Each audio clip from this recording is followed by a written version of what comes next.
Mateus. Mateus. E aí, Mateus, veja só. Aí a gente já tinha uma visão diferente sobre a abertura à vida. Sim. Completamente diferente. Então, assim, a gente já entendia que a gente iria aceitar de bom grado todos os filhos que Deus nos mandasse. Se mandasse. Também, se não mandasse, a gente também iria aceitar. Certo? Então, assim, como eu tinha tido 2 perdas, nunca descobertas a causa, os médicos diziam assim, você tem algum problema, a gente só não sabe exatamente o que é. Entendi. E aí, Mateus, que eu não sabia ainda que era Mateus, né? Descubro e tal. Quando eu ia para o exame de confirmação do sexo de Mateus, o médico já tinha dito, mas eu ia assim, um ultrassom extra, já tá marcado, eu vou. Só para confirmar o sexo desse menino. E um dia antes eu tinha recebido a visita da minha doula, porque, né, eu sou brasileira, não desisto nunca, tinha tido 2 cesáreas, mas ia tentar meu partinho normal de novo. Certo? Queria muito normal. Queria muito. Eu tive, os meus 2 foram normais. Eu tenho muito medo de cesárea, muito medo. Eu também tenho. Tem que sair de alguma forma. Tem que sair. E aí, o que é que aconteceu? Minha doula, primeiro encontro com ela. Ela vai rezar por mim. Ela era uma doula católica. Ela vai rezar por mim e ela começa a chorar. E ela diz, quando eu estava rezando por você, me veio Santo Antão. Exatamente o momento em que ele tinha muitas batalhas espirituais com o demônio, e ele pergunta a Jesus onde Jesus estava nessas batalhas.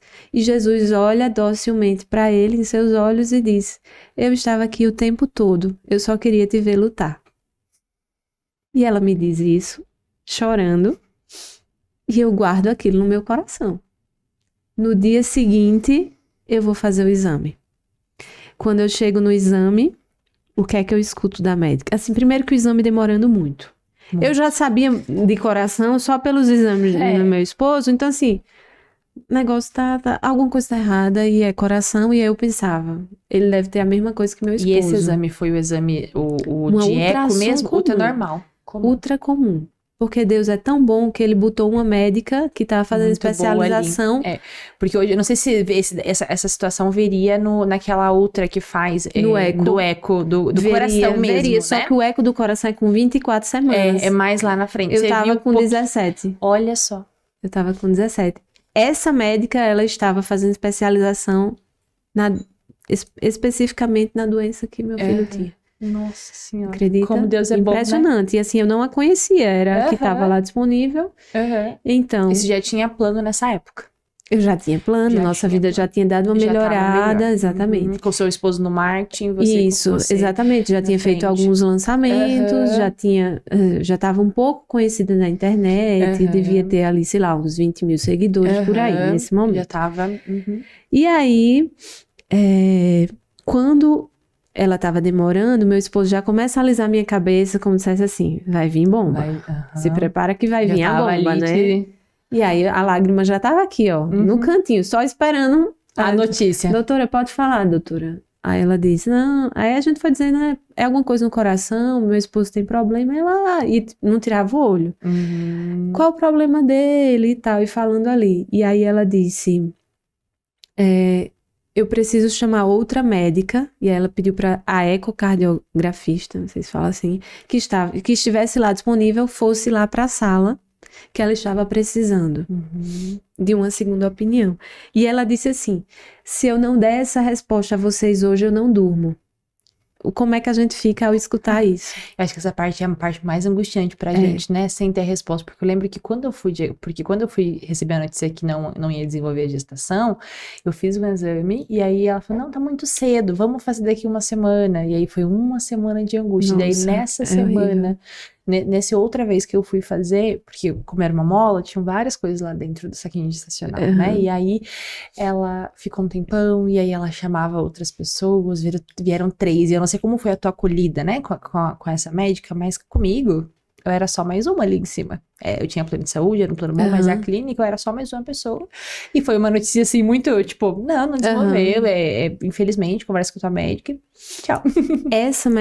Essa médica especificamente, ela foi assim um anjo. Na hora que ela nos diz, elas conversam, né, essas duas médicas, E ela olha pra gente e diz, seu filho tem uma doença de coração muito grave. É a doença de coração mais grave que existe. Ele só tem metade do coração.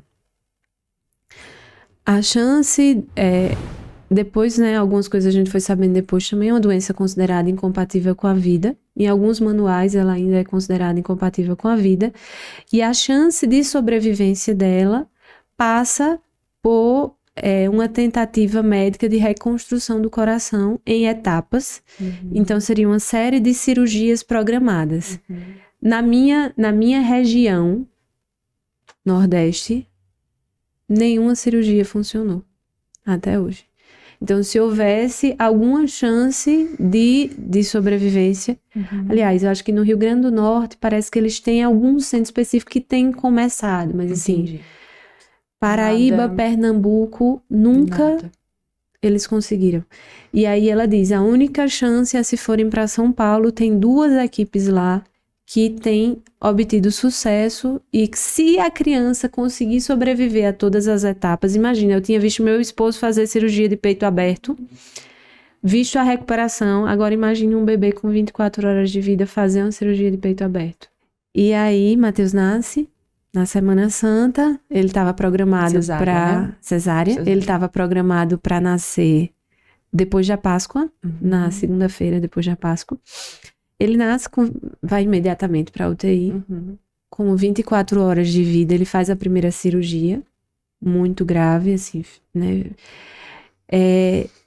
Ele agrava, na sexta-feira santa, ele já vai para a segunda cirurgia. Então, com 48 horas de vida, ele já tinha passado por 2 cirurgias de peito aberto. Então, o meu sábado santo foi, assim, sábado de espera. Sim. Com Nossa Senhora, né?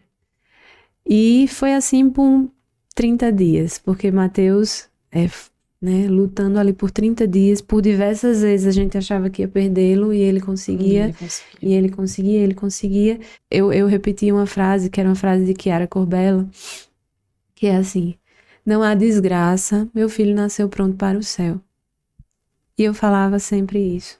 E em nenhum momento eu me desesperei, eu tava... Obviamente, assim, o sofrimento não tem como descrever. Sim. Não tem. Até o último segundo eu dizia, Senhor, se possível afasta de mim esse cálice, mas que seja feita a tua vontade, nem a minha, não a minha. Então, Matheus morreu. Foi um dia muito difícil, mas no dia do velório dele, eu entendi que a missão dele passava pela morte, e a minha também. No dia do velório de Matheus, chegaram mais de 30 mil pessoas no meu perfil, num dia. Viralizou novamente, e viralizou o velório dele. A gente estava transmitindo, porque era uma missa, a gente fez uma missa e transmitiu, e aquilo... Tanta gente rezando, né? Não tinha como não fazer. Exatamente, então assim, a coisa viralizou de uma forma muito, muito grande. E era incrível, porque as pessoas diziam assim, eu lembro de uma pessoa especificamente que me disse, me desculpe dizer isso, mas o velório do seu filho foi a maior experiência de céu que eu já tive. E foi mesmo, sabe, assim, eu não sei explicar. No dia do velório de Matheus, do enterro já, né, foram 3 dias depois, no dia do enterro de Matheus, pessoas de outros lugares foram lá para agradecer, porque tinham feito um pedido a ele no dia da morte dele e isso tinha acontecido.